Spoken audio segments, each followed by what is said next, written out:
What is good, everybody? I just wanted to make this video to talk about uh, a pattern that I recognize in everything, where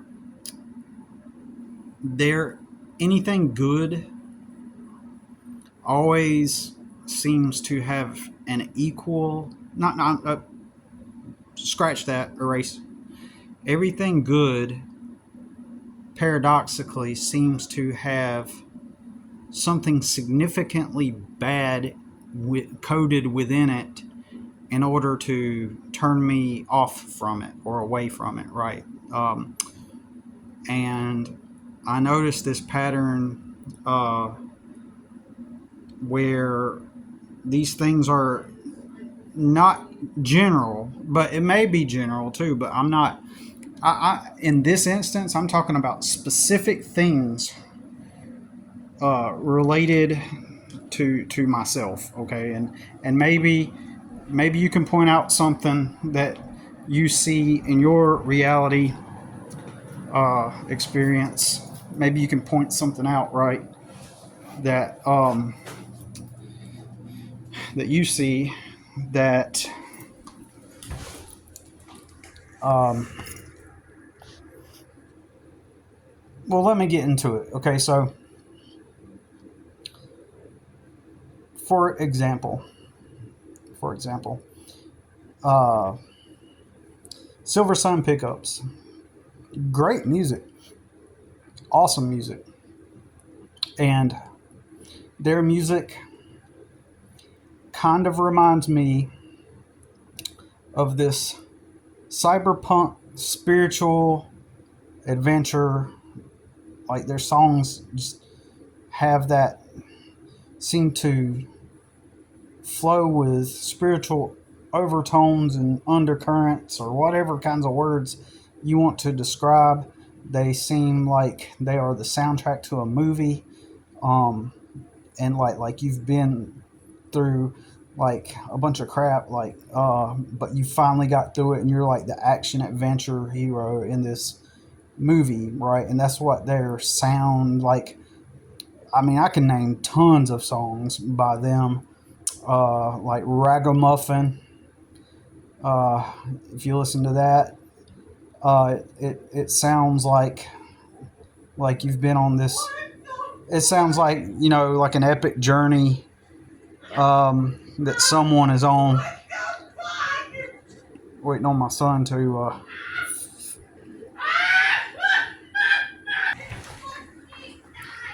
Okay, so my son sometimes really expresses himself when he thinks something is funny, or he's excited. So, anyways, we will continue. So the song, yeah. So like it seems just like an epic song. There's uh what's sort of there's a song called Sort of, and especially toward the end of it, it's like this epic, you know adventure kind of sound, and um, all of them, like a lot of them, anyways, and weirdly, I can't get into them like I used to. Before, I was able to get into them emotionally, kind of, right, where I was, it felt like I was harnessing energy. Like when you're listening to them, you're just like, you're just, uh,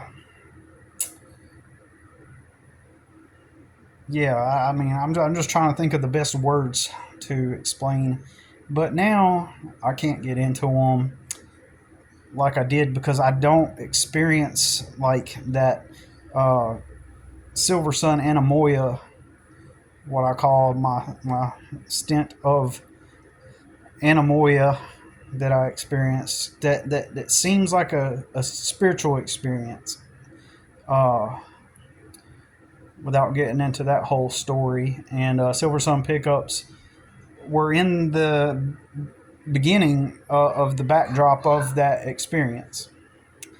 So now I don't get into them anymore, because I feel like well, it's not that my taste has changed, uh, but like I said, I still like the music, but I'm just not invested in that story anymore. The what is casting a shadow on my face like that? Oh, that's my own. Am I stupid or what? Like, for some reason, it's my own phone, obviously. But when I did that, like, the way it looked, it appeared to be like not a phone. It appeared to have like an odd shape. Anyways, my bad. So so what started to turn me off about them was the fact that they are extremely liberal, right? What it seems like. And then on some of their videos, like they've got this whole music video about um, this guy who is in the struggle of basically he wants to become trans in the video. Like he's putting on makeup and and that's what the storyline seems like. He just wants to be. He's struggling with his identity and he really wants to be trans and and while I don't care if you're trans, right? I don't care. Like I lean very libertarian in a lot of ways, and if you want to be trans, do it. If you, I would, in my opinion, I would if I were to do that, which I'm never going to do that, but I'm just saying if I were to do that, I would wait until after I was 30 something. Heck, even 35 because your life changes and who you are just changes and shifts so much as you live life and you learn. Um, I would even argue between shoot, there's stuff in my mid 30s that like now I believe like after you get 40, like you really are learning real life. You begin to like everything you've learned up to that point is starting to sink in and take shape and form in your mind and your heart, and you're kind of way more aware than you used to be, and you understand everything way better. That's why making major decisions like you know operations like that, they're just you know I would wait a long, long, long, long time if I were going to do that, because it's crazy, right? So, anyways, so that started to turn me off, and that's an example of how something really great, and it's almost like those things. And I'm speaking this in the current moment. I'm thinking about this like right now, literally as I'm speaking. That um, those it's almost like those things were placed there in order to, like in a good way, to make me no longer be as much into that group as I once was, if that makes sense. Almost like the good reality kind of installed those uh, little, you know, tidbits, little flickers of light, if you will, in the form of things that I would be against or not feel comfortable with in order to help me to not get so immersed and tied up in that music, and to turn me off from the music. As it seems like, I've thought about this. I'm not saying this is what I believe, but it seems like that music kind of helped the spell, if you will, um, to um, to reinforce that spell, to anchor that energy into who I was and I'm kind of speaking really meta right now, so most people probably won't know what I'm trying to say, but it really was like a way to anchor that into my beingness, and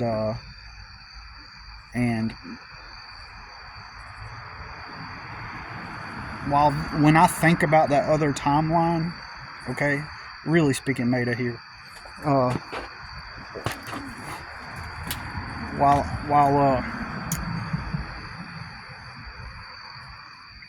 when I think about that timeline, that alternative timeline, when I experienced Anamoya, it was a combination of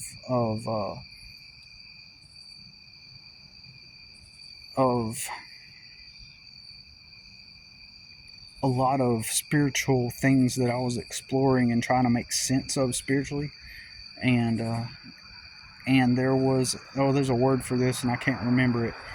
Uh, you might have to get back with you. Hold on. Limerence. Because when I met that girl, it was weird. This is the weirdest thing that you will experience. Almost like you have near instantaneous limerence for somebody that you don't even know, and that's the weird part about it. And believe me, I understand behavioral phenomenon such as limerence, such as codependence, such as leaning towards the soulmate fantasy. Um, it's kind of humbling to confess and admit that you bought into the soulmate fantasy, right? So that was perpetuated by the church, initially. So you take mainstream society, what's the movies and the TV shows teaching you? They're teaching you that there's this epic soulmate that and it's all gonna pan out in a certain way. It's gonna all work out in a certain way, and that's the way life is gonna be. You watch TV series like Boy Meets World, especially, and even Saved by the Bell with Zach Morris acting the way that he did in the show. Um, um, there was still that they still perpetuated this romance story. Like, you wanted to, like, when I was a kid in fifth grade, I wanted to be like Zach, right? And I remember really wanting to get my hair cut like his. There's a certain style he had, and I was like, he was always confident and cool and stuff. Damn moth just flew right into my mouth. What's the meta of that? For real. Um, I think I might have looked that up once. But anyways, um, but there's even like a segment called Zach Morris's Trash. Now, in a lot of ways, Zach Morris was. Now you got to remember he's a TV character, right? That motherfucker was speeding down through here. This is a 35-mile-an-hour road, and they probably had to be doing 50, 55. Anyways, um, but yeah, a lot of the way Zach Morris acted was like masculine, was actual real man, like masculine, like. Uh, but they, of course, it's TV, so they're going to use hyperbole and they're going to exaggerate a lot of it. But the confidence he had, though, let's just like remove all the bad stuff and just like, you know, filter out the good stuff. Like the confidence he had, which is a good thing, Um, so, but and I can agree with a lot of the things he did that was pretty scummy. Okay, so don't get me wrong. I'm not saying he was like the best dude ever, but I do want to point out that one aspect that he was just confident and stuff. And I remember I wanted to be confident, um, and like that, and I wanted to dress like Zach Morris. I wanted to find shirts that looked like his shirts, and uh, so getting back to it. So yeah, I bought into the soulmate myth, um, and because of watching Saved by the Bell, Zach meets Kelly, um, and or you know, they script that whole romance story between them all the way up through the college years, on Saved by the Bell, and then watch the movies, and then you watch Boy Meets World, and he's like always related with Sean from Boy Meets World, and because he was from a trailer park, and his dad was an alcoholic, and while I related to Sean, I didn't want to be like Sean. I wanted to be like Corey, and live in a nice 2-story house, you know, and have a clean house and a sane and normal family. And here's the thing: I would get on the school bus, and I was like, I might have been the last person to get dropped off, and in the morning, yeah, I think I was around the last person, you know, one of the last stops on the school bus, and we'd get off the school bus in the trailer park. But on the way home, the bus would be dropping off the kids at these, like right adjacent to the, on the same street. The bus would go through these middle class neighborhoods, and the kids would be getting off the bus in the cul-de-sacs and stuff, in these nice 2-story houses and stuff. And in my imagination, I just kind of imagined that they got to live those normal, clean lives, right? Drug free, nobody smoking.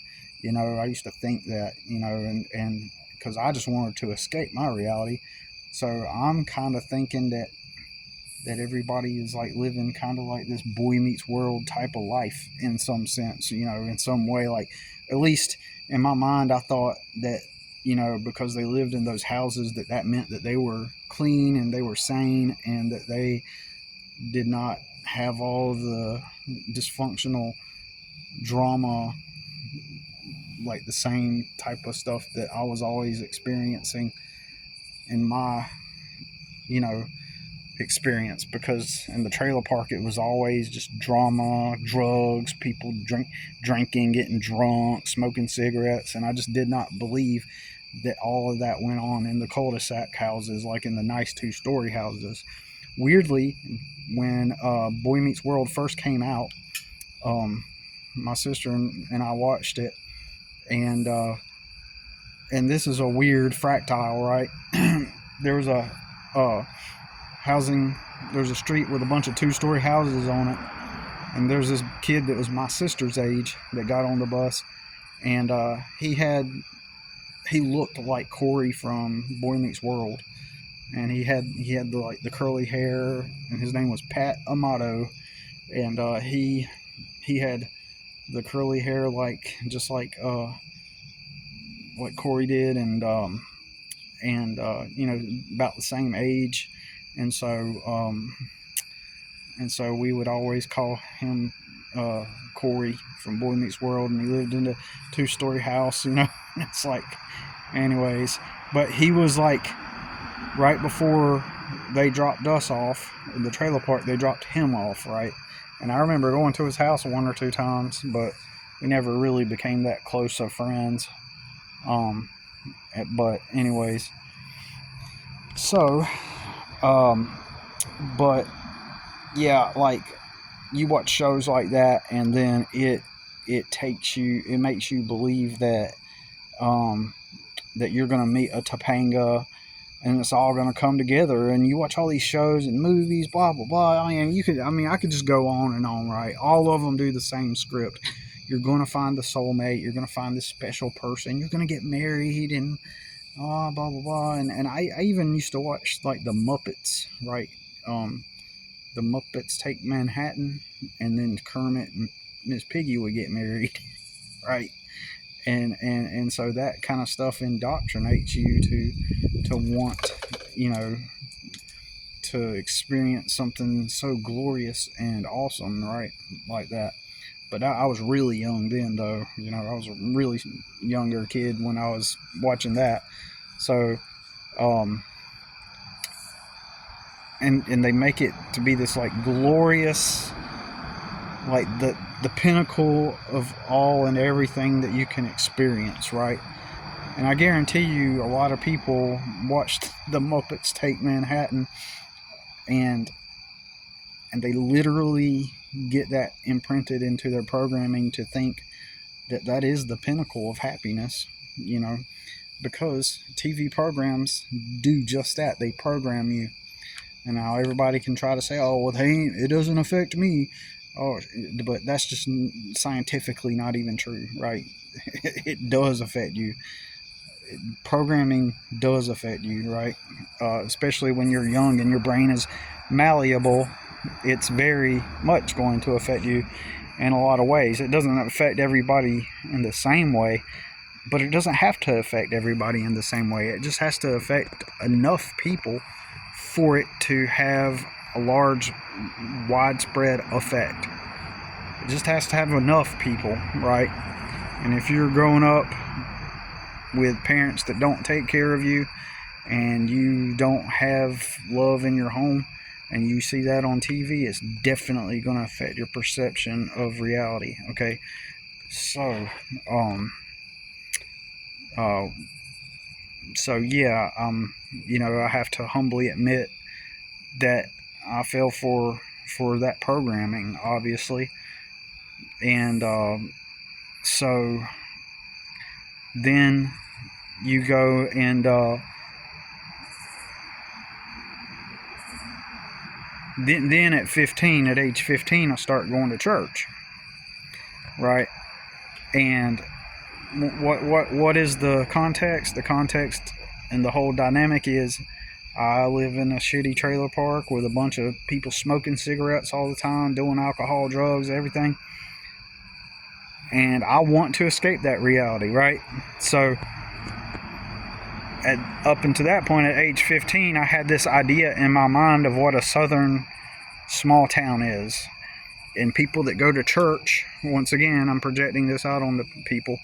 Like if they're southern and small town and they go to church, like they're just good people, and they live in clean houses and they're functional, they're not dysfunctional, and and they're just good old, they serve God, and they live clean, and they just want to do good things.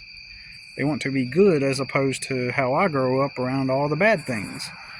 And so I just thought that if I ever got to experience like a small town, environment, then I would meet people like that. And once I started going to church in a small town, I thought that I had finally found that. Like, I got me a small church I get to go to. I get to, be around good old fashioned Southern people, and they're all going to, accept me and embrace me because, like, I'm just like them. I don't do all the drugs or smoke or blah blah blah and do all the stuff. And I want to live clean and be like them. And then I started like going over to their house, some people's house, like the youth leaders at the church. I started going to their house, and I'm telling you, you go into their house literally smelled like the fresh pages of a brand new book. Literally, like that's the literal smell. Go into the bookstore and go to Books A Million or Barnes and Noble, find you a book, a novel, a paper novel, open it up and smell the pages, and their house smelled like that. And you got to think, I go back to my trailer where I live, and it's cigarette smoke and uh, uh, a weird trailer odor that most people have not even experienced. That weird trailer smell. Their trailers have a distinct smell, and they suck, right? At the same time, I would live in a trailer, right? I I believe that I can. When I stayed at the trailer I stayed in, I got that smell out, that weird smell, a lot of it out, and most of it, anyways. And I was still in the process of working on it, but my trailer did not smell like most of those trailers. But back when I'm living with my parents, it's just like there's 5 kids, so there's like urine, kids peeing in the bed, and and just all kinds of stuff. And just a nasty smell. And then my dad would go take a shit, and he would like smoke while he's on the toilet. So then you'd have to smell the cigarette and the toilet, you know, and it was just an awful smell. Um, but yeah, and since most and a lot of the time when you move into those trailers, they're roach infested, and roaches leave droppings. And most people that live in the ones that live that are in poverty that live in those old trailers, like they have like tons of roach. I've been in trailers where people are just sitting on their recliner, and they just, as they're watching TV, they just keep thumping them. They just keep flipping the roaches off of the. Literally, I'm not even exaggerating at all. I've been into trailers where you walk in, and uh, I moved a dresser out of. I gave. I used to have a moving business, and I went and gave somebody a dresser that one of my moving customers was throwing out, and so I went in there to somebody helped me take it inside, so they had to move this other dresser that was already in the living room. And when we moved it out of the way, hundreds of German roaches just scurried away, and they were just all over the place. And that's the kind. And when trailers have roaches, they have a distinct roach smell, and it's awful. It's horrible. But oh, and by the way, let me like kind of like segue a little bit, and we'll get back on topic. I grew up that way and worked my butt off, working 2+ jobs, doing the jobs that nobody wanted to do, because I took the jobs that nobody would take a lot of the time, that most people wouldn't take anyway. And I went through all that to try to get myself out of poverty. And my entire life, no one has attempted, and I'm not trying to make anybody feel bad for me. It's not my point. But I worked my whole life to get away from that. The alcohol, the drugs, the roach infested trailers, the dysfunction of it all, everything. You know, I've seen fights. I've been attacked. I've been uh, uh, assaulted. I've been in fights. I've been, uh, you know, one kid that I never seen him. I only seen him one time. And he knew somebody in the trailer park. I guess he was there visiting that day or something. But he had a knife, and he chased me down while my parents were at the grocery store. And he told me he was going to stab me. And he was like, I was 11, and he seemed like he was a little bit older than me or something. And sure enough, he chased me, and but I was able to outrun him, and I got inside the trailer where I lived, and and uh, and eventually he like got his arm through the window of the trailer, and he held the knife up. He's like, he was telling me he was gonna end me, Kill. He told me he was gonna do that, uh, and I just, back then I don't guess I knew to call the police. I don't know why I didn't, you know, but you know, and it was him and another. It was a group of kids, right, a little bit older than me, and so this is all this kind of stuff is the exact reason why I wanted to not live how I grew up. This is why I did not want to do drugs. This is why I never wanted to start smoking cigarettes, because every single last person in those environments, they all smoke cigarettes. Any environment you're in, they're all lighting up a cigarette. They're all holding a cigarette, and you see the smoke come off the tip of the cigarette. And when they're angry, they got a cigarette. When they're drunk, they got a cigarette. When they're happy, they got a cigarette. When they're in an argument, they got a cigarette. When the cops get called, they're all sitting out there smoking a cigarette, you know, and just give me a cigarette. And that's why I hate cigarettes so much. All right, so I've been through all of that, and I'm not trying to make anybody feel bad for me, but not a single point in my life has anyone tried to help me at all. Now, along the way, every now and then, someone, after I became an adult, someone helped me out with little things, like that. Like when I was going through court situations, I did not ask for it. Wasn't trying to make people feel bad for me, but somebody like hand me like $100 or something. Like I've had that happen, but I'm making it sound like it happened like occasionally, like as if it happened like a lot. No, it's happened a few times. So I'm not. It's not even like it happened a lot. You know what I'm saying? Uh, and I've had to ask people for loans, right? To when the legal system attacked me and everything, and when I get split up with my son's mom, constant poverty. Nobody's ever like come to help me or anything. Nobody's like said, "Oh, you've been through so much, and like you're an inspiration for getting out of all that and not trying to live like that." Nothing. Nothing. In fact, I people snub their nose at me. They always, assume the worst about me. They think that I'm stupid. I mean, like I am like the lowest scum, right?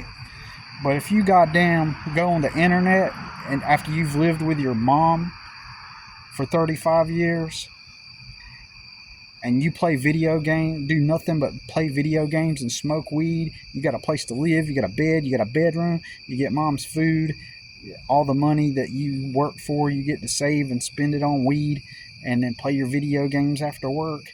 And you do that for 35 years and then you stop working for a year and you just play video games and you don't do anything with your life, and then all of a sudden one day out of the blue you decide, hey, you know what, I just want to like change my life around and I'm going to make a YouTube video out of it and I'm going to fire up a cigarette and kids don't smoke like me, fire up a cigarette. All of a sudden people are going to help you. They're going to say you're an inspiration. They're going to literally send you hundreds of dollars.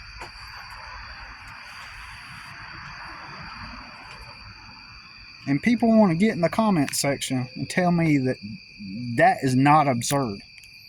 That person is an inspiration. He's providing something for people. Want to see people on their journey. People want to see people get ahead in life. You're just jealous. If you cannot see the absurdity of that, you are one dumb fucking stupid ass fucking moron. You are a dumb fuck. And let's just hope that your genes do not procreate. Let's just hope that you don't ever have kids or that you don't have kids. Oh my fucking God. You are a fucking moron. Because that's all it takes, So I look back at what I've been through. Nobody ever says, man, you've been through a lot. You've survived so much. You did. Wow, like you've been through it all. No, but if I had goddamn smoked cigarettes and weed and didn't do shit and just suddenly announced to the world, oh yeah, I think I'm gonna go ahead and quit smoking and quit the weed and get a job. Oh my God, you're such an inspiration and you have all this wisdom. Oh my God. Oh my God. Oh, so absurd. I'm not going to repeat myself because I know I've exhausted that already. I know I've said it so many times. It's just I'm still kind of like halfway in shock because I'm half in shock still because weirdly I know that that's the way it works. You know what I'm saying? I'm aware that it doesn't surprise me, but for so long I've been telling people like that's all you got to do, and someone like me, I couldn't do that because it does have to be organic. You know what I mean? It does have to be like an organic story. I mean, I suppose I could lie. I suppose I could just like make up a story and say, yeah, I used to do drugs and I used to smoke and I've changed my life around and receive all the praise. I could try, but I don't want to do that for one. I don't want to be known for that. I don't. That's not me. That's not who I am. and I'm just going to I'm going to remain honest, right? And remain real and authentic. And remember, those people, they get labeled real and authentic. And people like me, that's another thing. I've often been like, people have always said that I'm fake. People have always said that I'm not genuine, that I'm not real, and that it's insanity. Like, I always, on top of everything else, I get labeled because I don't have those mainstream narratives that I can bring to the table. I don't have those mainstream imprints that everybody goes by. My storyline does not consist of those mainstream narratives that triggers something in people's brains to go, oh my God, you're so wonderful. And I'm kind of glad that I don't, because I would not want people to support me or to be connected to or be around people that are that duped into something. Like, if they're that stupid, I don't want them around me. You know what I'm saying? So I guess we'll have to stick to being actually authentic and actually real and genuine, right? As opposed to going off of scripts and whatnot. But it's so crazy, because that's one of the things, like I said, that if you have that narrative, if you smoked and had that narrative, like, you're by default, all that means, it's default, it means that you are real and authentic, right? So anyways, that is absurd. But that's social programming, that's movies, that's people are programmed, right? And so uh anyways, as usual, I get way off a topic. And um so so the thing I'm pointing out from the beginning of the video is that while Silver Sun Pickups is awesome music, and even when I listened to it right before I got on here. I listened to Ragamuffin and by Silver Sun Pickups, and I thought, it's an awesome song, but like, I don't feel it anymore. I don't feel it.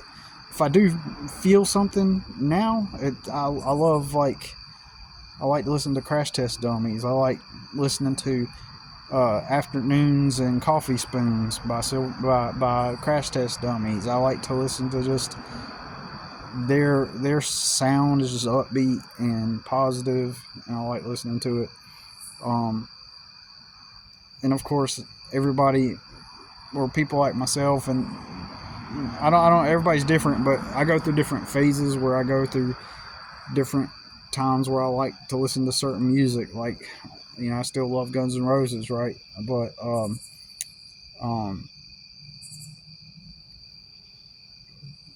but Silver Sun Pickups, the thing with them, the polarizing thing with them, is how extremely liberal they are, and they're too liberal for me, right? At one point, I just thought about not supporting them at all, right? When they did, at one point, they even said, like, if you don't believe in abortion, unfollow our page, something like that. I can't remember exactly what they said.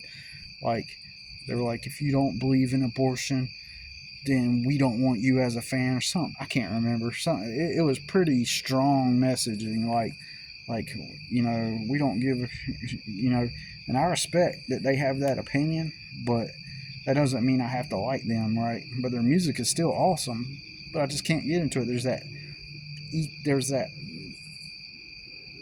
even with Guns N' Roses, just the fact that they all did drugs, and and in one of his songs, Axl says, "I smoke my cigarette with style." I still even like that song too, but that's that polarizing thing that turns me off from it. But luckily, uh, luckily, I think it's funny. I just got a notification that the one dude is on live. And here's another thing. I want to say this real quick. He he's on live now. I noticed this past week, over the past 7 days, like he gets on live almost every day, right? And so that reinforces what I have been saying. Like in his mind, like he's going to keep getting on live because he's realizing that every time he gets on live, somebody's going to send him money, right? Um, and and even the other day in the private group, I think we were talking about um, it might have been, no, actually it was on live. It was on the live, and I think Rudy or somebody was saying that they don't think he would last for long, and I argued like I thought he probably would because he smokes and stuff, right? Or I'm sorry, I didn't mean to say that as a Freudian slip. Um, I believe that he will do it. Well, yeah. His whole introduction, his whole brand is centered around him smoking. So I do mean that, but what I'm trying to say is because he runs that script organically, he fits the archetype of the druggy smoker who lived in his bedroom at his mom's house, and now he's quitting. You know, everything. You know, everybody's going to start supporting him now, and because he's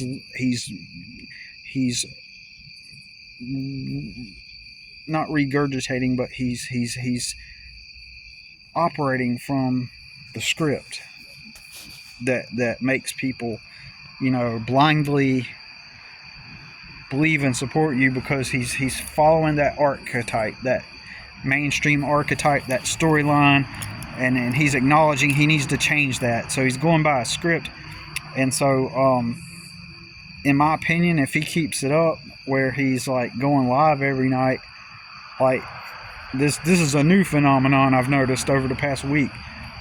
If he's like if he begins to appear desperate, like he's just going on there because he knows that eventually, you know, every time he gets on, somebody's going to send him money, the story will get old, right?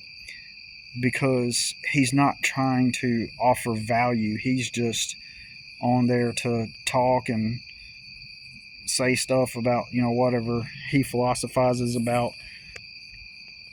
And if it begins to become, because you got to think he's never done anything. All he's done is sit back and smoke weed and smoke cigarettes and play video games at his mom's house. That's all he's done. So eventually that perceived wisdom, the glow will wear off, right? The glow of that authority that initial viral moment gave him will wear off, and so and then people will no longer view him as, because he will have to keep saying the same things over and over again, right?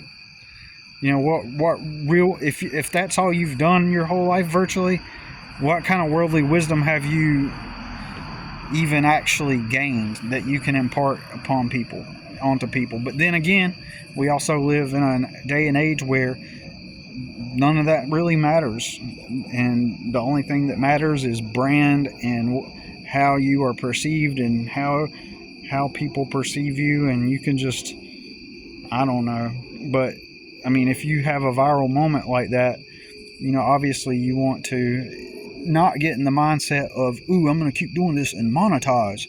Like if, and that dude has stated that he wants to do that part-time, to be on YouTube part-time and make money that way. He has stated that. Well, you know, in my opinion, instead of having the mindset of, okay, I'm going to get on YouTube and monetize, instead, in my opinion, I would start a business with myself as the brand in that sense. And it's my business, and YouTube is simply a marketing device for the business as a whole. You know, but then again, you know, he may be going down the route of, I'm going to be a YouTuber and, you know, and monetize using YouTube. But even recently I was watching a guy, that I follow. He's a real cool guy. He just got demonetized, and he put all of his eggs in being a YouTuber and monetizing, and which, in my opinion, I've always been like, if my channel here popped off and went viral, I wouldn't do I wouldn't try to be a YouTuber and monetize.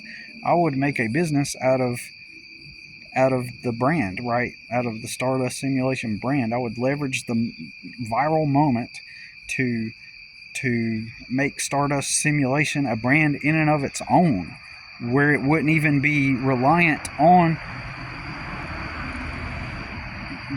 the YouTube platform or any other platform. It would just be like its own thing. Technically, I could even, you can even start your own social media company, right? I would at least, I mean, I'm getting way off topic here, but so I may have to make a condensed video to talk more about what I would like to express here, which is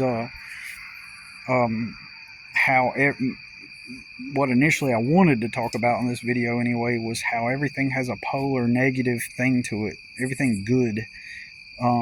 So Silver Sun pickups, they're too liberal for me. So that's the polarity in Silver Sun pickups that turned me off from them ultimately, to where I can't emotionally get into them anymore. Which, me emotionally getting into music is part of the appeal.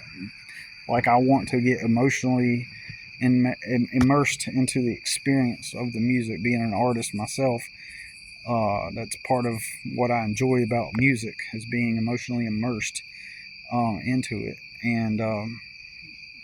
And so, but when I hear their songs and I think of like them depicting some young kid trying to convert to trans, all I'm thinking of is a kid that didn't have a father around. All I think of is a kid that didn't have a dad in his life or the right masculine figure, and he's going through some mental crap. Not because he always felt like a girl. I'm just saying. I just don't. That's how I perceive it a lot of the time. You know, that's how I mean, it's the way I perceive it. And so, but it seems like, and I don't want to speak for them, it seems like that they would be the types of liberals who would be okay with like a 13-year-old kid getting an operation, right? It seems like that they lean that far. That's the feeling I get from them, and I may be wrong, but totally turns me off. So I'll give you another example. Like I said, Silver Sun picked Guns N' Roses, when the fact that they did all the drugs and stuff. There's always that equal opposite polarity. The girl that just got killed on the train in Charlotte, you know, they depict her as this wholesome girl, and you want to like think of her as wholesome and stuff, and which is fine and stuff. And for me, there are certain things that just, the way my experiences have been around certain things, it kind of, I don't know how to explain this, and I still feel bad for her or for her family, because she's gone now. I mean, I can't feel bad for her. I'm sad that she went out that way. It's horrible. It's like devastating, right? But, and I feel really bad for her family. And I'm sure that she was an awesome person, right? I'm sure she was an awesome person, and she seemed like it. I seen somebody put a montage of video clips that popped up of her living her life with all these people, and just, she seemed like a legitimately like decent young woman. Okay, so with that said, I found her Facebook account, right? Because I was curious. I wanted to check it out and see what her life was like. I just did this like a couple of days ago or last week or something. And and I'm scrolling through her profile pictures, and then like you get like way down deep into the pictures, there's like a picture of her, like an artistic designed picture. Like it's supposed to be artistic, you know what I'm saying? And it's full of cigarette smoke, and she's got a cigarette in her mouth, and it's just like, ugh, it's so cringe. It makes me cringe, and it's just like there's something when people just, it's weird. It's like I logically comprehend that people have not had the same experiences as me with cigarettes. I'll give you an example. I have an acquaintance, kind of a friend. He used to work at Starbucks, and after he quit working at Starbucks and got his career going, he would still come into Starbucks, and he would, every time we end up seeing each other, he will sit down with me. He's always been friendly and nice to me. He's actually left leaning too. He's, I don't know if you'd say he's like, I would say he's liberal, but not, he doesn't seem extreme. Anyways, he's super nice. And every time we get together, we would talk about stuff. And he even like hit me up some like earlier this year and asked if I wanted to go get some coffee. So, excuse me. So we're cool. We'll see each other in public. We'll like talk, and you know, and we have a good laugh and have good conversations and stuff. So it's kind of like one of those mostly acquaintance relationships, kind of a, you know, we just, I don't know. I don't know what it is. It just is what it is. So he smoked, and I don't know if he still does, but at one point he smoked cigarettes, and he was explaining to me that he, and I explained to him everything I'm talking about here. He's one of those people I can explain stuff to him, and he doesn't judge. He just sits there and goes, "Oh, okay, you know, I see where you're coming from." Instead of judging like everybody else does, he goes, "Oh yeah, you know, like I see where you're coming from," and he'll be like, "And for me, I just always perceived it as, you know, like the 1950s films where, you know, like the they're in a trench coat and the detective or something." Like, he gave me an example of something like that. He always seen it as like a classy thing, right?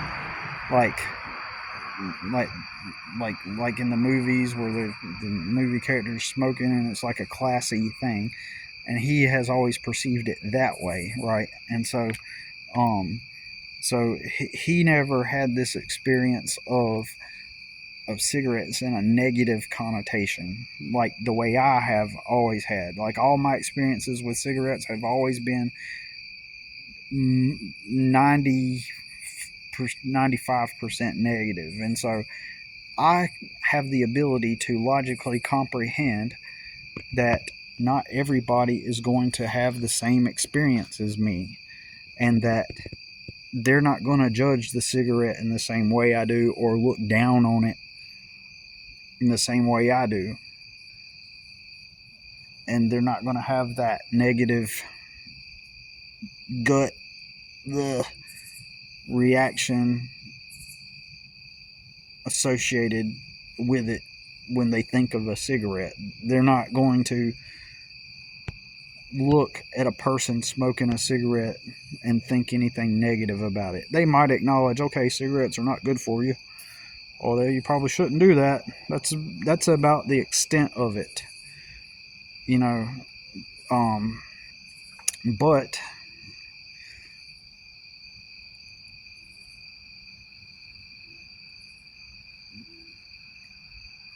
weirdly, when I have that, like, it just immediately just like cringe.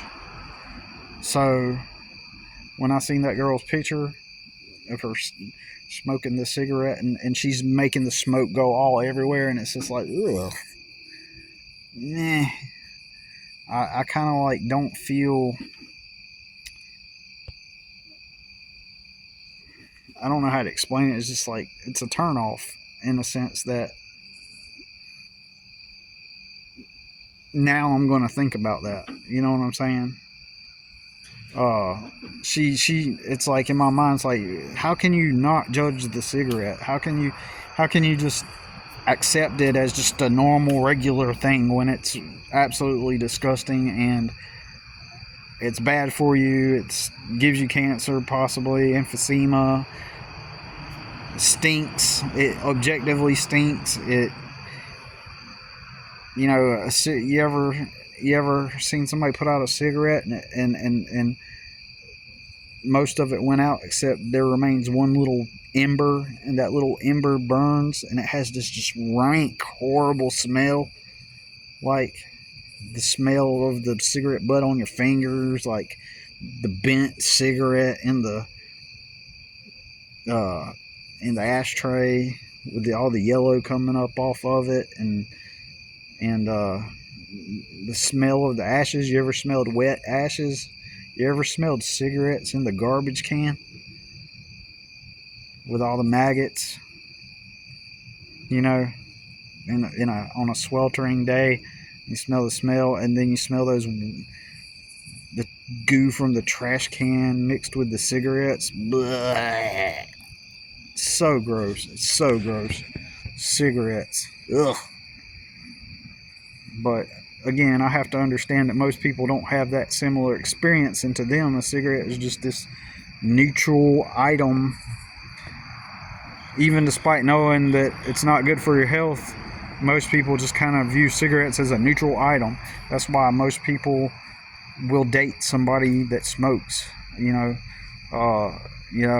are people who will not date somebody that smokes, but there are more often than not more people will just casually date somebody who smokes, and just be like, oh, you should give that up, you shouldn't do that, and that's the extent of it. They're not, you know it seems like it anyway, that most people aren't even grossed out by it like that. Some people are, but they will also tolerate it too. It's like, ugh, you know and also psychologically, the suck on it the suck seems tied to people's addiction to it, and the need to suck seems like a kind of like a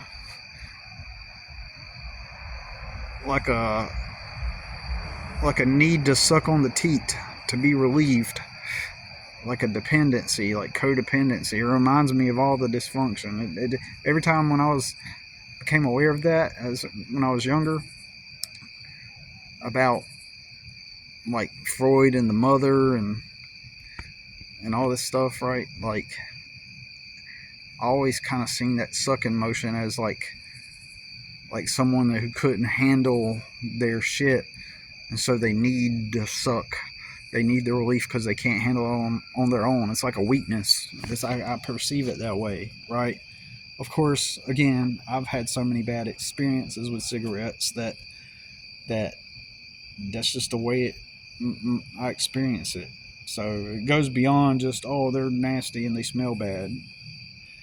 It's just how I grew up, right? So, anyways, so there's always some kind of thing that gets injected into everything. So it's like, whether it be Silver Sun Pickups being super liberal, Guns N' Roses doing the drugs, this the girl on the train with this certain way about her, where and you see all the wholesome looking pictures, and then now she's got like the cigarette and all the smoke, and then and I know some people are gonna be like, man, you sound fucking weird, like this, you sound like there are literally people that can't comprehend what I'm saying, and they'll just hear the words I'm saying and go, man, there's something wrong with you, man. Like, get over it. But I don't give a fuck.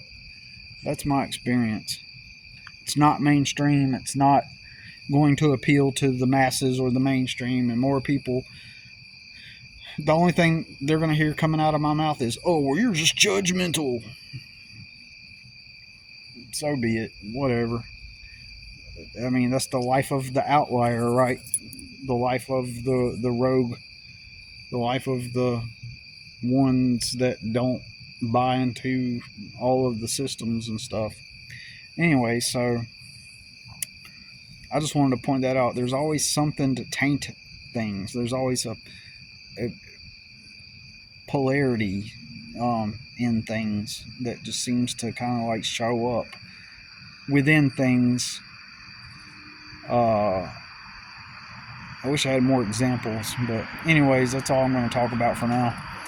All right, y'all. See you on the next one. Y'all take care, and I appreciate you listening. If you listen to this point, I really appreciate you. And all right, peace.